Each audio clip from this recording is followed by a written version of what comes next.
good morning students. So let's start today our new topic, that is a classification of crystalline solids. What we are going to study today? Yes, classification of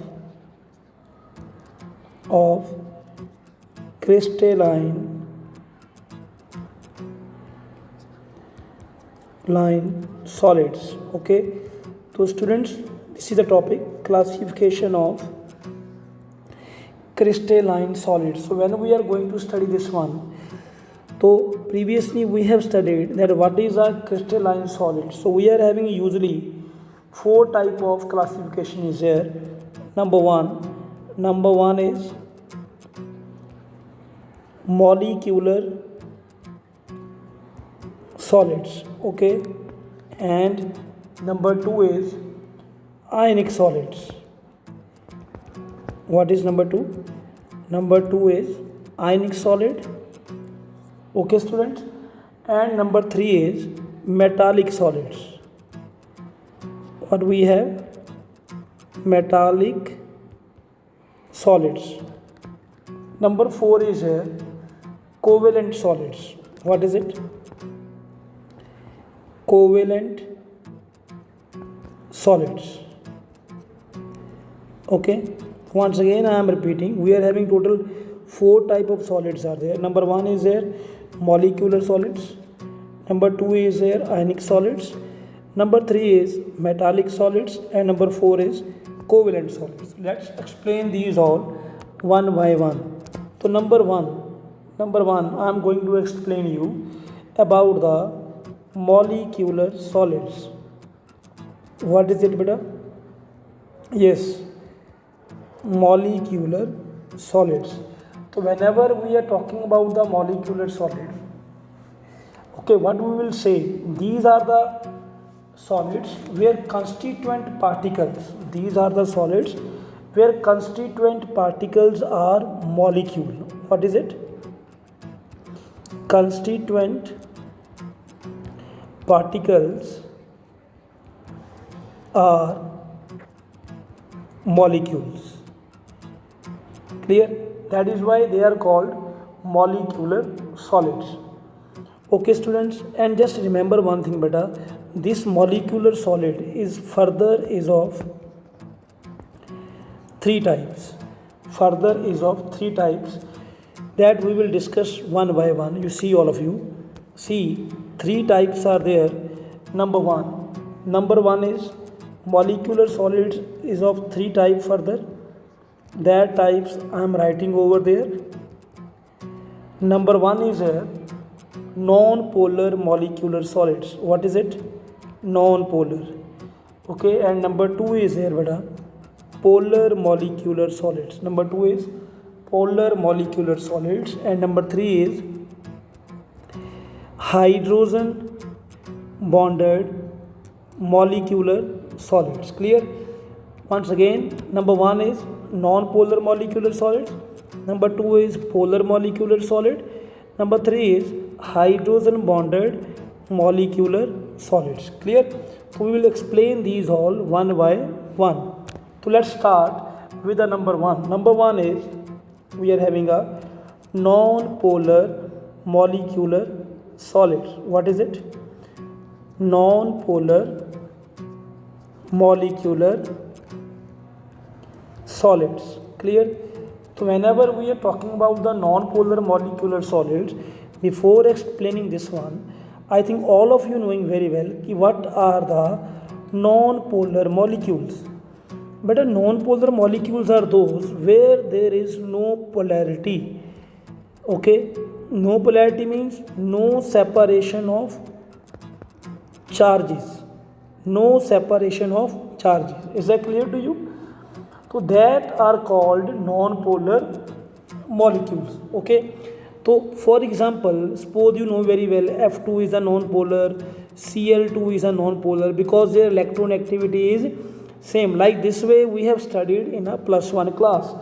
So let's start its all the properties. Number one, we will say in the non-polar molecule, constituent particles. What is it, beta? constituent particles will be non-polar molecules. What it will be? Non-polar molecules. Clear? And after that, beta, we should have to see what type of forces are there. But in a non-polar molecule, as you know very well, there will be the dispersion forces. What is it? Dispersion forces, or you can say London forces. What type of forces are there? Dispersion forces or London forces. I hope you have done this one in a +1 class, but I will tell you once again in the note. In the note, I will tell you that what are the London forces or dispersion forces. And actually, but the London forces was discovered by Fritz London. And what was it? See, in a +1 class we have studied when there are two non-polar molecules, let it be this is A, this is B, two non-polar molecule.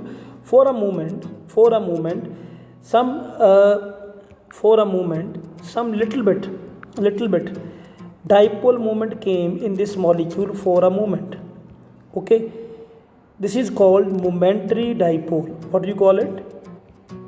Momentary dipole.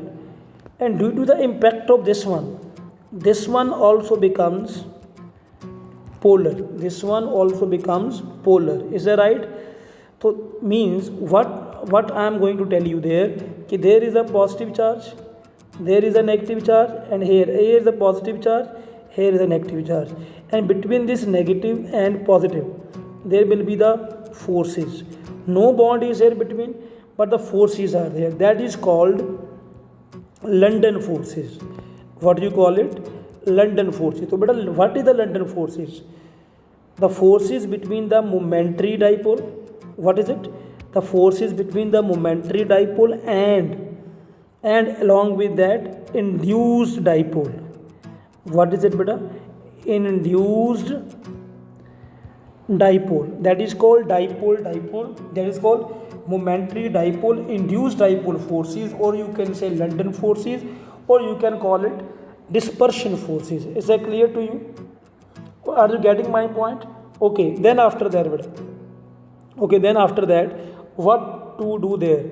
Okay, we have to write some example in the dispersion forces. You see, or London forces, or you can say for the non-polar molecules. But example is here, let it be solid CO2. But CO2 is a non-polar molecule, everyone is knowing. Argon is a noble gas, that is why it is a noble.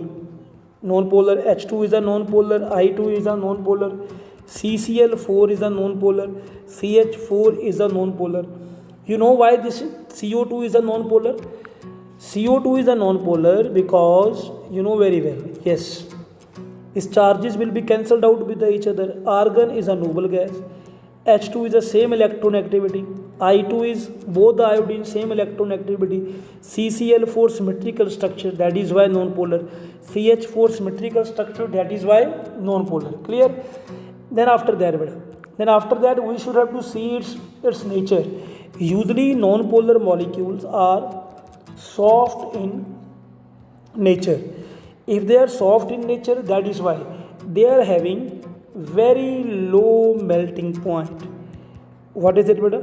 Yeah, they are having very low melting point.